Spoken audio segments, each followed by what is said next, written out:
Desde los estudios de NTC, este es Noticias 1. La empresa contratada por más de 3.300 millones para mejorar la imagen del presidente Duque recibió más del doble de esa suma durante la campaña. Dubrands ha sido contratada desde el inicio del actual gobierno, tanto por presidencia como por otras entidades oficiales.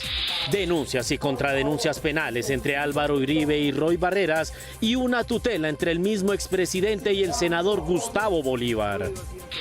Noticias 1 en su laboratorio encontró un audio del director del Centro de Memoria. Cuestiona las piezas de las víctimas que encontró allí. Masacre en el Cauca. Encapuchados asesinaron a un trabajador en Suárez, Cauca, junto a su bebé e hirieron a su otra hija de 5 años.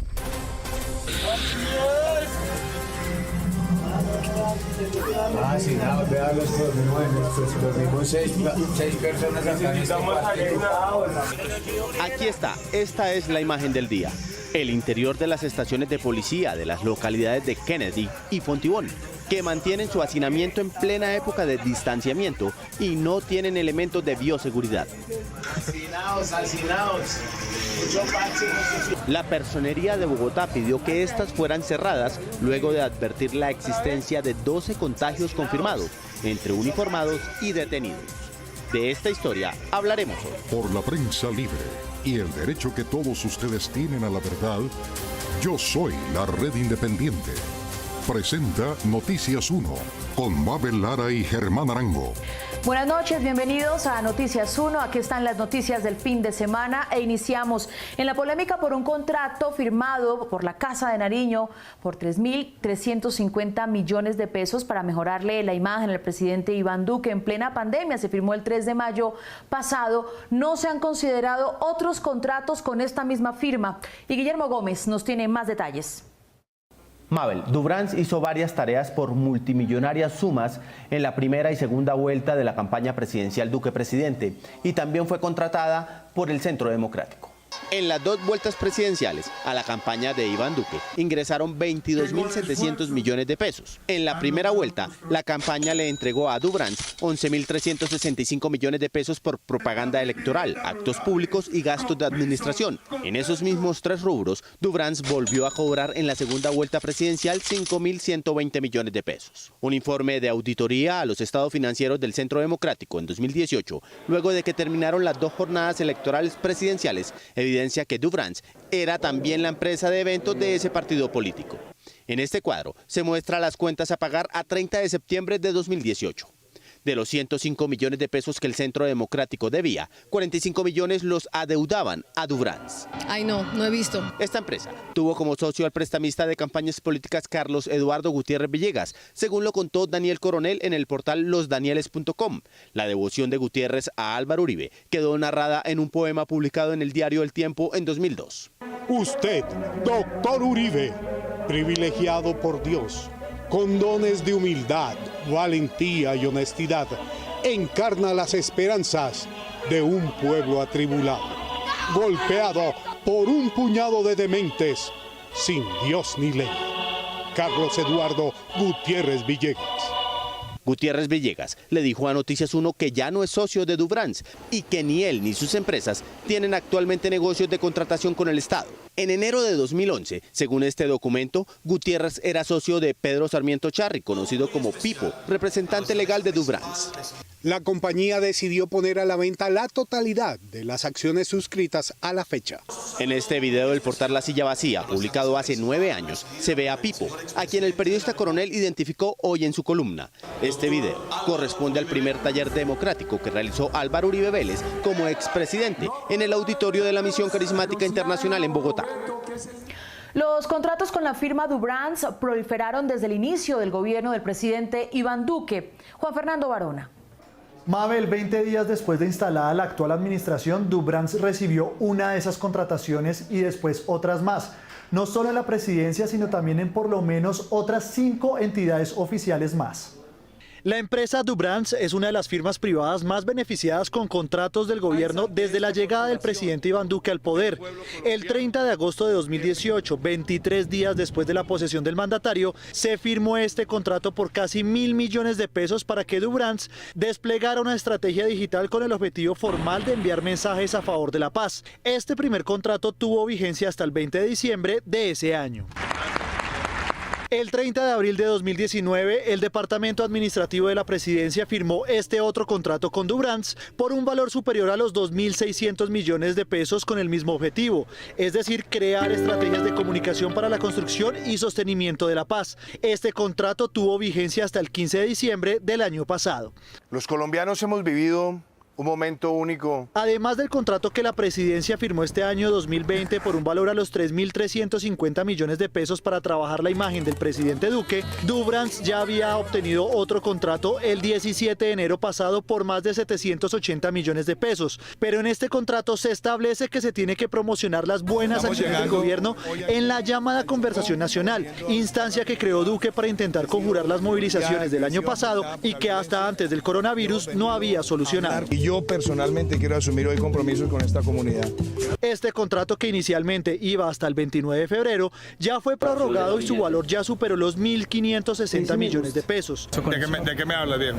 Además de los contratos con la presidencia, los cuales fueron pagados por el Fondo para la Paz, la firma Dubrans ha recibido contratación del Ministerio de Trabajo, el Ministerio de Transporte, RTBC, Radio Televisión Nacional de Colombia, el Departamento para la Prosperidad Social, dependiente de la misma presidencia, el ICFES y Fontur. Según los cálculos hechos por varios medios, Dubrans se ha beneficiado con más de 27.000 millones de pesos de recursos públicos. En línea y digital. Precisamente hacer la relación entre la empresa Dubrans y el Centro Democrático le costó al senador Roy Barreras una cadena de insultos en las redes sociales y un agitado debate. Mabel, también para el senador Álvaro Uribe fue un debate agitado, pues todos los ataques a Barrera tenían por objeto defenderlo a él. El senador Roy Barreras ya presentó las denuncias respectivas y Uribe prometió hacerlo. Desde cuando se enfrentó esta semana con Álvaro Uribe por el uso de dinero de la paz para la campaña de imagen del presidente Duque, el senador Roy Barreras ha recibido una lluvia de amenazas en las redes. Personales contra mí, contra la familia. Uribe y el Centro Democrático anunciaron demandas penales contra el congresista por sus afirmaciones. Y quien se anunció como apoderado también trinó. Planteada la controversia mediática, el senador Roy Barreras no se quedó callado. Yo no me ocupo de los perros que ladran, sino de sus amaestradores. En la plenaria de Senado del miércoles pasado, el enfrentamiento de los uribistas contra el senador de la U alcanzó altas temperaturas. Senador, defínase. ¿Es gallo o es gallina? La respuesta del aludido fue inmediata. Gallo, senador Nicolás. Gallo para contestarle que el fenómeno de las chuzadas que ustedes minimizan es un fenómeno repetido con el mismo modus operandi. El contraataque del senador desató la reacción del expresidente. Los sindicatos de la salud acusaron el manejo politiquero, ilegal, delictual del senador Roy Barrera en Caprecón. Previamente, Barreras había pedido investigar quiénes son los responsables de la difícil situación de la salud.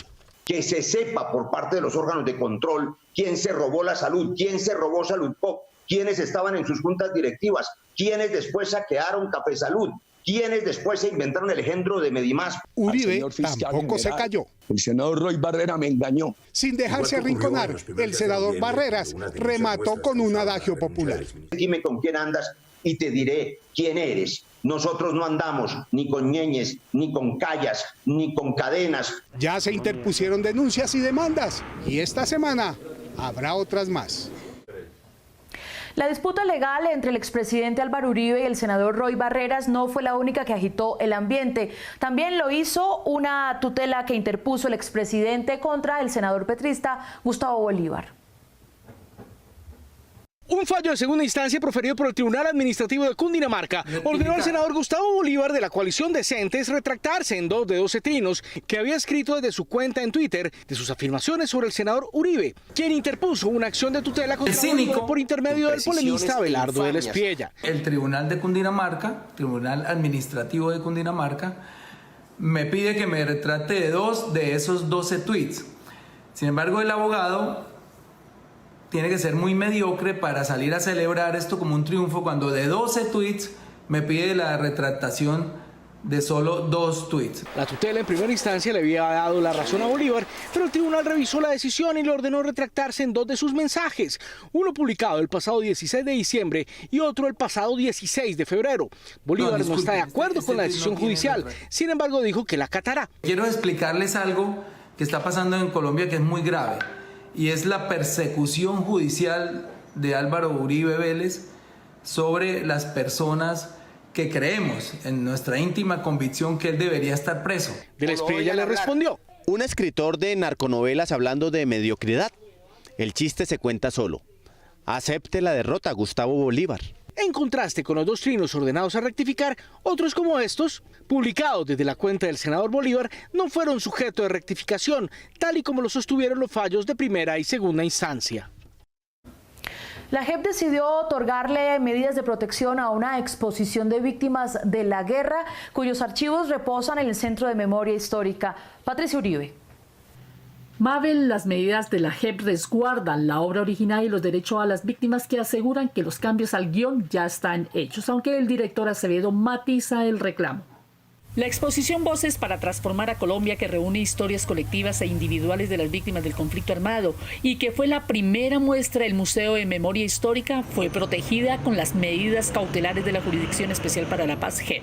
El magistrado Gustavo Salazar, de la Sala de Ausencia de Reconocimiento y Verdad, que tomó la decisión, dijo que el guión de la exposición, que se encuentra en el Centro de Memoria Histórica, hoy dirigida por Darío Acevedo, podría ser modificado afectando la verdad que querían relatar las víctimas de la guerra. Constató prima facie, dada la información que ha recibido, que hubo unas alteraciones de la colección y que eso podría poner en riesgo los derechos de las víctimas en la medida en que las colecciones son resultado de un proceso de concertación y de trabajo conjunto del Centro Nacional de Memoria Histórica y las víctimas. El togado señaló que la medida cautelar protegerá por ahora y durante 90 días la exposición Voces para Transformar a Colombia, mientras se escuchan los argumentos del director del Centro de Memoria sobre los cambios que ordenó hacerle al guión y sobre sus razones. Toda memoria debe tener en cuenta a las víctimas en la medida en que la memoria responde a la necesidad de reparación de las víctimas como medida de satisfacción y como reparación simbólica. Noticias 1 habló con Rafael Tamayo, director del Museo de Memoria Histórica, en el periodo mayo-diciembre de 2019, cuando Acevedo ya estaba en la dirección del centro. Tamayo sostuvo que Acevedo se opuso desde el principio al texto original de la exposición y a otras obras que ya encontró elaboradas. En su visión debe presentar un museo de memoria, es decir, que eran excesivamente interpretativas esas piezas y que guiaban la opinión política del visitante. Explicó que Acevedo, en un correo electrónico que le dirigió a él el 12 de septiembre, 15 días antes de la exposición en Cali, aceptó la presentación de la muestra de las víctimas por los compromisos con los patrocinadores, pero le advirtió que no permitiría su presentación en otras ciudades del país. Doy mi visto bueno a lo que me presentas, pero más por la espada de Damocles del detrimento patrimonial que por convicción. Y ha de quedar claro que ese guión en su totalidad queda descartado parcial y totalmente como guión del Museo de Memoria. Por lo mismo queda suspendido para la exposición de Cúcuta. Darío Acevedo deberá sustentar sus puntos de vista y sus decisiones en audiencia pública en la JEP y con la participación de las organizaciones de víctimas. Y es que el director nacional de Memoria Histórica había mencionado su interés de cambiar las narraciones ya incluidas dentro de las muestras. Juliana Ramírez. Mabel, conservamos el audio en el que el director Acevedo muestra abiertamente su descontento con las piezas elaboradas en concertación con las víctimas que se encontró cuando llegó a dirigir el Centro Nacional de Memoria Histórica. En la emisión del 3 de noviembre de 2019, Noticias 1 publicó de manera exclusiva el contenido de una grabación de audio en que se escucha hablar al director del Centro Nacional de Memoria Histórica, Darío Acevedo, mientras asistía a una reunión con los funcionarios de la entidad que tiene como objetivo recopilar las memorias de las víctimas de la guerra. La cita se realizó el 29 de octubre del año pasado. Lo que allí se dice cobra nueva importancia hoy porque evidencia la intención de Acevedo de alterar piezas ya realizadas, aprobadas y listas para ser exhibidas. En concreto, el director del centro se refirió al proyecto Voces para Transformar a Colombia, el piloto del guión que fue protegido esta semana por la JEP mediante medidas cautelares. Va a haber cambios en el guión Sí, voy a barrer con todo. No, tendré en cuenta algunas cosas de la conceptualización. Sí, pero siempre y cuando seamos consecuentes con lo que se dice. En la charla, Acevedo dejó claro que planeaba suspender el piloto y las proyecciones que iban a exponerse en Cali, Cúcuta y Villavicencio. Entre esas notas estaba la idea de suspender la realización del guión, suspender las itinerancias. Pero como no pudo ejecutar su plan porque las proyecciones ya estaban comprometidas, decidió modificarlas, como ocurrió con el caso de la exposición que iba a presentarse en Cali sobre la historia del exterminio de la Unión Patriótica. Cualquiera puede sacar esto en una manifestación del partido UP o de la izquierda, en fin, y criticar y decir, vea, este hizo esto, pero en un museo que esto esté, que además esté impreso en cantidades de miles, cuando habíamos quedado en que no iba así, eso molesta. Agua, tierra y cuerpo fueron los ejes temáticos concertados con organizaciones de víctimas para que éstas contaran metafóricamente las atrocidades de la guerra. Poner a hablar un río, perdónenme muchachos, está muy bien para una obra literaria, una poesía. Recuerden cómo se burlaban de Maduro porque hablaba con un pajarito. Para los magistrados que consideran las medidas cautelares, lo que equivale a dar protección reforzada a las piezas del centro, se están afectando los derechos a la memoria, a la verdad y reparación de las víctimas. Y les tenemos en este momento el tercer informe de Carlos Gómez desde Taiwán sobre las prevenciones a los empleados y también sobre las medidas que van de la mano de la Organización Mundial de la Salud. Todos los ojos están puestos en ese país. Aquí está. Este fin de semana es festivo y la gente está disfrutando del verano que comienza y del bajo número de casos nuevos que se han reportado estos días en Taiwán. Pero para los trabajadores médicos no hay descanso. Por primera vez para un medio internacional, nuestra cámara pudo entrar a un hospital que está tratando pacientes de COVID. Este es un reporte especial para Noticias 1, la red independiente. Cada 8 horas los pacientes en aislamiento reciben una llamada avisándoles que los van a examinar. El doctor Lin debe ponerse el traje y demás protección personal. Hoy le está tomando una muestra a uno de sus 10 pacientes, un joven piloto que no muestra síntomas, pero lleva más de un mes internado. Sigue dando resultados positivos. 很多病人他是2次阴性之后第3次会变阳性，所以在台湾我们是坚持一定要连续3套 PCR 都阴性。那所以如果病人有1套报告是阳性，我们会隔3天再帮他采检1次。 El ambiente laboral es muy peligroso y el manejo de desechos relacionados a cada paciente requiere varias capas de seguridad. 刚开始来做的时候，心里面也是会担心的，因为我们也是有家人啊，什么怕说会感染到。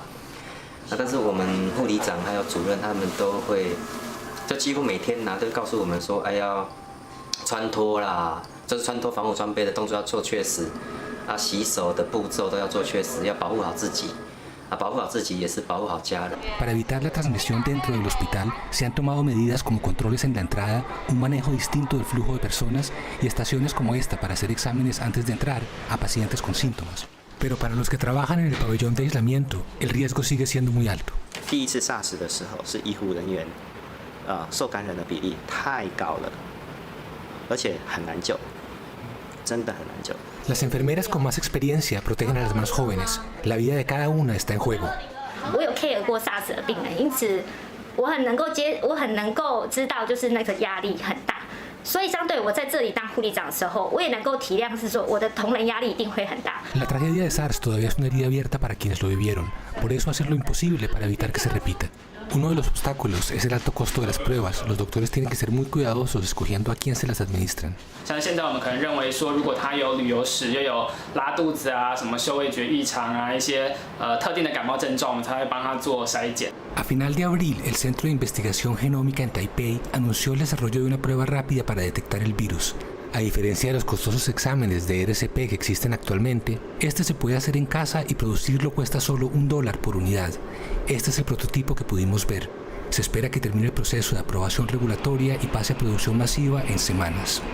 Mientras tanto, el Instituto Nacional de Investigación de Salud está trabajando en 4 tipos de vacuna. So right now we're in the stage of doing an animal study, and hopefully by the end of the month or early June we'll make a decision as to which maybe 2 to move forward. It could be started even before the end of the year. Por lo pronto, el gobierno le está pidiendo a la gente que no descuide las precauciones mientras continúa esta carrera de la ciencia médica contra la enfermedad y el tiempo. Desde Taipei, Taiwán, Carlos Gómez, para Noticias 1, la red independiente. Y esta es una verdad de peso. La epidemia le estaría dando kilos de más a los confinados, lo que indican los indicadores. Con base en los reportes de los portales de ventas online, Visual Capitalist midió los mayores incrementos. El arroz y los granos 386%, las sopas enlatadas 397%, la comida empacada 377%, la leche empacada 307% y la comida de perros 159%. Esto indica que nos encerramos fue a comer. Esto es lo que indican los indicadores. La Secretaría de Salud de Bogotá visitó al Hospital San Carlos en la capital luego de una denuncia de Noticias 1 en la que contó sobre el método experimental de un médico que recetaba a pacientes COVID-19 dióxido de cloro.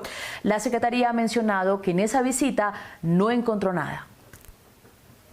El Hospital San Carlos de Bogotá admitió que 3 de sus pacientes de COVID-19 estaban tomando dióxido de cloro por cuenta de su contratista de cuidados paliativos, de que este fuera desvinculado y de que el INVIMA advirtiera el peligro de usar esta sustancia. El INVIMA solo aprueba dichos estudios bajo estrictos protocolos de seguridad. El INVIMA, la comunidad científica, la comunidad académica y los especialistas médicos reforzaron sus advertencias sobre el peligro y ratificaron que nadie ha iniciado siquiera ensayos para verificar que esa sustancia cura el COVID-19. Sin embargo, el testimonio de la vocalista de la orquesta de Caché, Francia Elena Barrera, se difunde en este perfil de la iglesia Génesis 2. Gracias a Dios primero.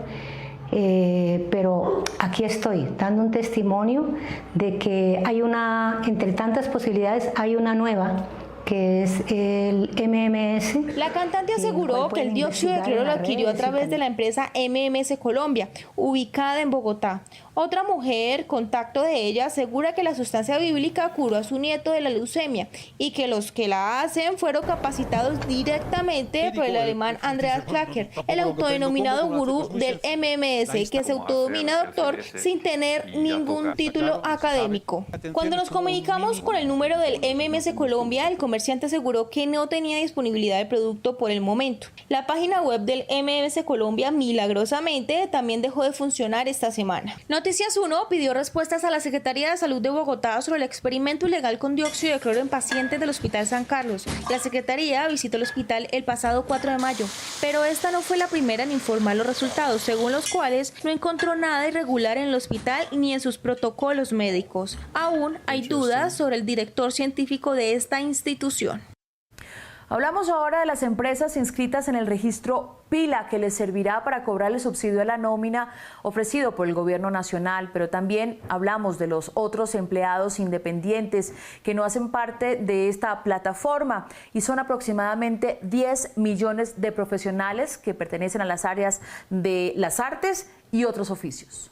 Peluqueros, odontólogos y otras fuerzas laborales independientes pueden contar con líneas de crédito para mitigar la afectación generada por el aislamiento obligatorio decretado por el gobierno desde marzo. Es una población de colombianos que está por el orden de 10 millones de personas que son profesionales desde odontólogos, comerciantes, incluso dueños de establecimientos de comidas rápidas, por ejemplo. Hoy la línea está cumpliendo ya el primer tramo de colocación, estamos cerca de los primeros 500.000 millones de pesos. FENALCO propuso hacer un registro de los trabajadores independientes, pues el gobierno no cuenta con esas cifras concretas, por lo que los apoyos son limitados.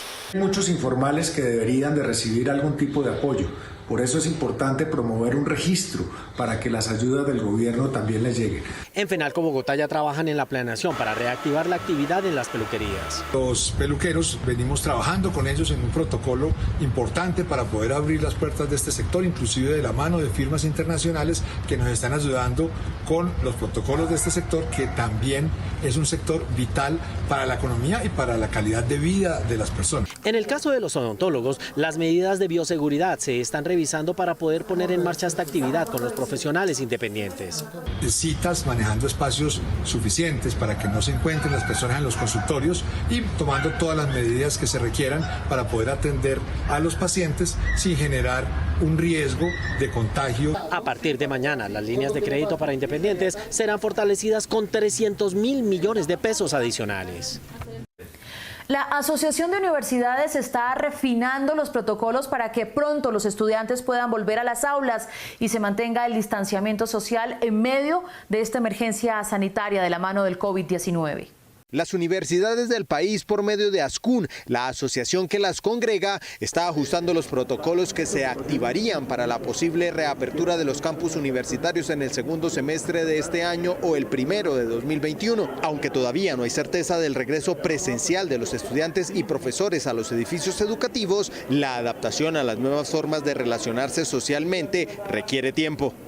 Cuando se activen las clases presenciales, el ingreso de la comunidad universitaria deberá estar controlado, higienizado con desinfección de manos, calzado y vehículos, las tomas de temperatura en las puertas de acceso y el uso obligatorio y permanente de tapabocas. El aforo de los espacios comunes tendrá que reducirse por el distanciamiento mínimo obligatorio. Así, los auditorios, salones, cafeterías, bibliotecas, ascensores y pasillos no podrán ser utilizados en su cupo previsto, sino solo en un 50% aproximadamente. A pesar de que la limpieza de los edificios universitarios es reconocida, en la era post-coronavirus será mucho más intensa. También deberá existir una serie de protocolos adicionales para el ingreso de visitantes y proveedores de alimentos, insumos de trabajo o materiales a los campos con elementos de higiene separados de los de la comunidad permanente, lugares demarcados y desinfección de sitios a los que pueden ingresar y exigencia de elementos de bioseguridad. La vida universitaria cambiará tanto como la del resto de la humanidad.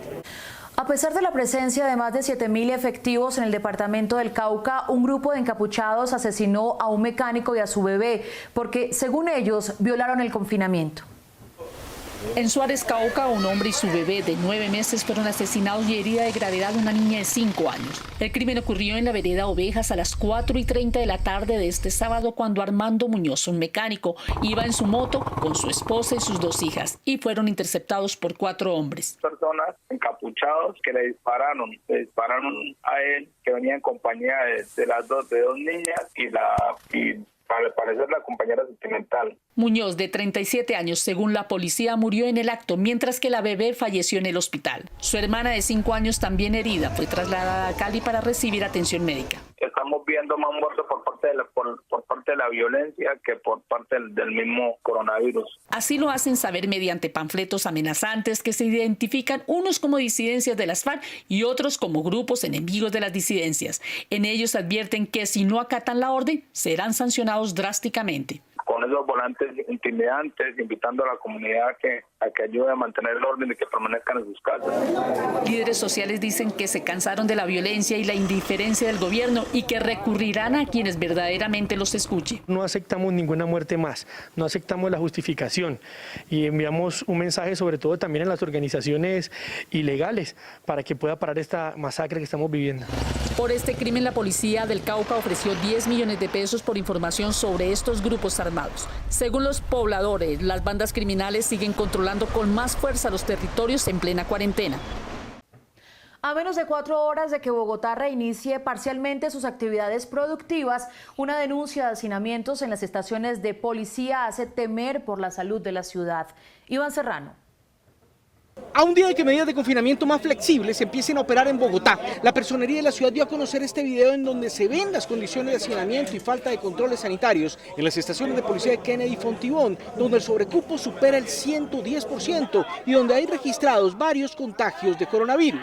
Toda vez que se tiene información que en la estación de policía de Fontibón se encuentran 7 detenidos que dieron COVID positivo y en la estación de policía de Kennedy 4 uniformados dieron COVID positivo y uno se encuentra en UCI. Hoy la Personería recomendó el cierre de las 2 estaciones ante la posibilidad de que los contagios aumenten. Entre tanto, a partir de la medianoche de hoy iniciarán las nuevas disposiciones para la salida de más personas a la calle. Tal vez el mayor cambio que tenemos que hacer es que de aquí en adelante todos vamos a tener que vivir como si tuviéramos coronavirus. El pico y género en Bogotá se levanta, pero el uso de tapabocas será obligatorio en la calle. Quien no lo haga estará expuesto a ser sancionado con multas. El pecado capital, el crimen supremo de aquí en adelante es no tener tapabocas. Los niños mayores de 6 años podrán salir a realizar actividades físicas 3 veces a la semana entre las 2 de la tarde y las 5 de la tarde.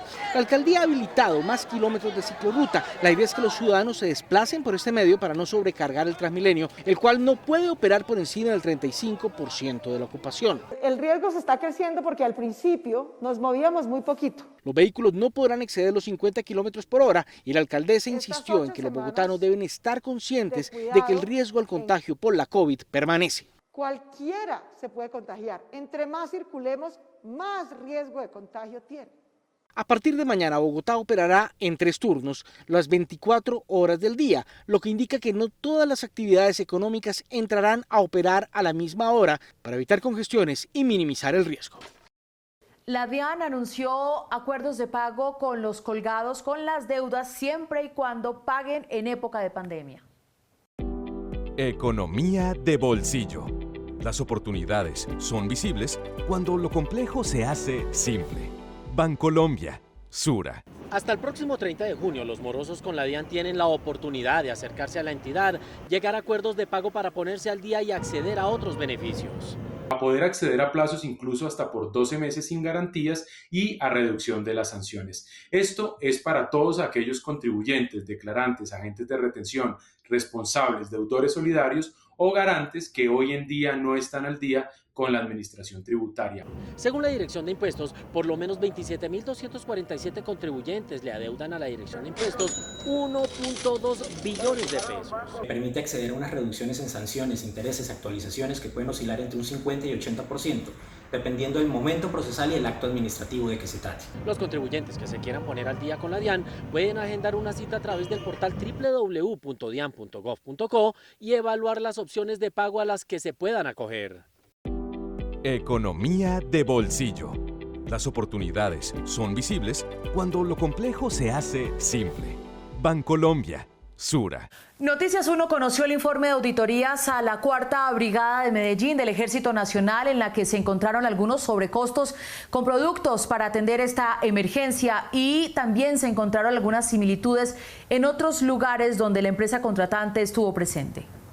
Noticias 1 obtuvo el informe preliminar de auditoría que realizó un equipo especial del Ministerio de Defensa sobre un contrato adjudicado de manera directa por la Central Administrativa y Contable del Ejército en Medellín para adquirir artículos de bioseguridad con destino al personal de la 4ª Brigada. Del informe se desprende que habría importantes sobrecostos en las compras que se hicieron.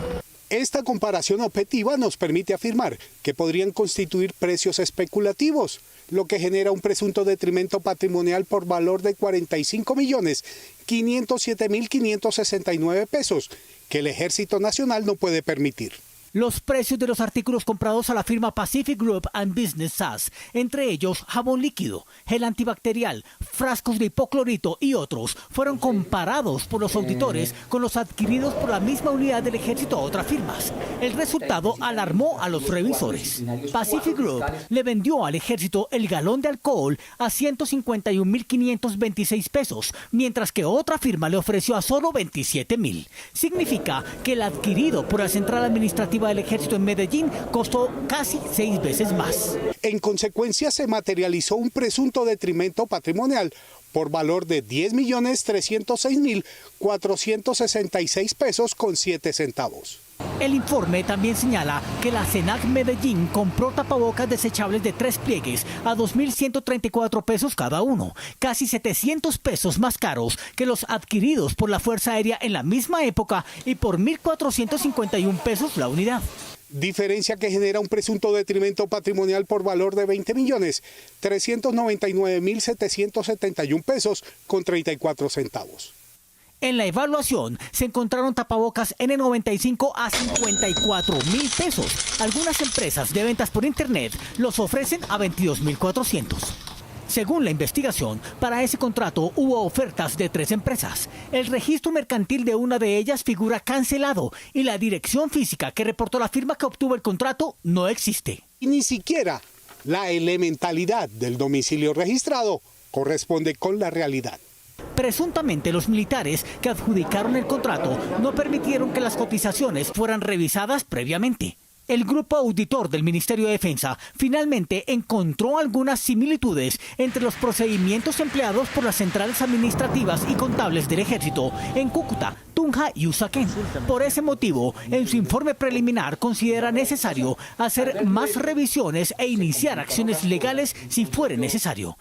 El Ejército retiró de sus funciones al director de la central en Medellín, coronel Freddy Alberto Vaquero Jaimes, quien firmó el contrato el pasado 27 de marzo por un valor de 200 millones de pesos para ejecutarse en solo 6 días. Una colombiana, Catalina Botero, que es la decana de Derecho en la Universidad de los Andes, es la única hispanoparlante en la Junta de Moderación de Facebook que intenta frenar las noticias falsas. La Junta de Moderación de Contenidos de Facebook es un consejo de control en las redes sociales para evitar que sean las plataformas quienes hagan la moderación de los casos y además velar por la libertad que tienen los usuarios en las redes sociales y la web. Catalina Botero, decana de la Facultad de Derecho de la Universidad de los Andes, es la única hispanoparlante nombrada como copresidenta de esta Junta de Vigilancia Digital. Y para mí es un honor, pero también es una enorme responsabilidad. Esto es un experimento único que tiene que funcionar bien para evitar que las plataformas sigan haciendo una moderación que en los casos más difíciles y más graves y más emblemáticos es conflictiva. Desde 2018, Mark Zuckerberg, fundador de Facebook, habló de la necesidad de un modelo de regulación independiente tras el escándalo del uso de los datos personales de millones de usuarios de la red sin su consentimiento y con fines políticos, más conocido como Cambridge Analytica. A partir de esto, se crearon las estructuras básicas del Consejo y los nombres de los primeros 20 miembros también. Y me parece que cuando uno mira los perfiles, el criterio es relativamente claro. Gente que ha demostrado ser independiente, que ha demostrado no dejarse presionar, porque las presiones van a ser enormes de personas que quieren que su contenido sea moderado. Y además, luchar en conjunto por la libertad de expresión en redes sociales y páginas web. Es un paso muy importante para introducir en la moderación de contenidos que hacen las plataformas criterios de derechos humanos que permitan defender la libertad de expresión y los otros derechos en las redes sociales. Durante estos primeros meses, la Junta se encargará de conocer los primeros casos que vengan de Facebook para posteriormente conocer los de los usuarios. Por lo menos 3 perros que fueron entregados a un entrenador en Chía, Cundinamarca, fueron golpeados y la gobernación del departamento está acompañando estas denuncias. Literalmente, a las patadas, eran tratados los perros en una guardería canina en Chía, Cundinamarca, a la que acudían los propietarios de las mascotas porque tenía muy buena reputación. Pero otra cosa ocurría cuando las mascotas se quedaban a solas con los adiestradores.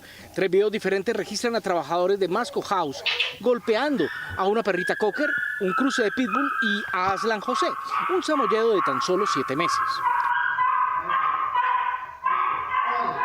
Otro video grabado después de una de las golpizas registra a Aslan José aturdido en su canil. A su propietario le llegaron los videos. Cogen a nuestra mascota a patadas, humillaciones, entonces es algo indignante, me parece muy cruel, muy humillante. Esto no se hace. Ya estamos... Al perrito no solo le luxaron la rótula por los golpes, sino que después quedó afectado y asustado. Y así se le ve en su casa, tenso y retraído. O sea, ni él le gusta salir a la calle, mira. Un dictamen de un veterinario experto en comportamiento certificó el cambio en la conducta del perrito, que será largo y difícil de reparar. ¿Por qué no quiere salir, Aslan? La gobernación de Cundinamarca ya conoce el caso y a través del equipo de Bienestar y Protección Animal acompañará a los propietarios de las mascotas agredidas a interponer las respectivas denuncias. Desde ese día hemos estado en contacto permanente con los tutores de los perros Aslan y Killer, quienes han manifestado su intención de interponer de manera formal las denuncias por maltrato animal. Se espera que mañana mismo sean radicadas las denuncias ante las autoridades competentes. Los presos de un pabellón de La Picota hicieron el montaje de una obra teatral para reclamar equipos de protección en medio de la pandemia. Desde el presidente Duque, Nelson Mandela y el Papa estuvieron allí. La penumbra en la hecatombe. Ahora al mundo le toca enfrentar una pandemia, el coronavirus. El presidente Duque duerme. Señor presidente, tenemos un problema. Cuénteme. El COVID-19 ha llegado a las cárceles. ¿Cómo se dio eso? Cuénteme, señor inspector. El día que surgió el brote en las cárceles del país, ordené unos traslados de PPLs para bajar la tensión de las cárceles. ¿Cómo se le ocurrió hacer eso? ¿Por qué es tan bestia? Señor presidente, si fuéramos un poco más inteligentes, estaríamos pensando en una rebaja de penas generalizada para toda la población carcelaria. Hijito, no se le olvide que son bandidos. Si los deja salir, le doy en la cara, marica. Aquí no pasa nada, todo está muy bien.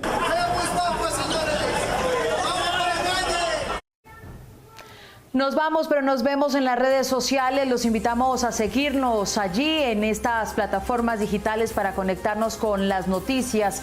Y también los esperamos dentro de 8 días en Cable Noticias a las 8 de la noche con las mejores noticias del fin de semana. A ustedes gracias por elegir la independencia. Buen inicio de semana. Chao.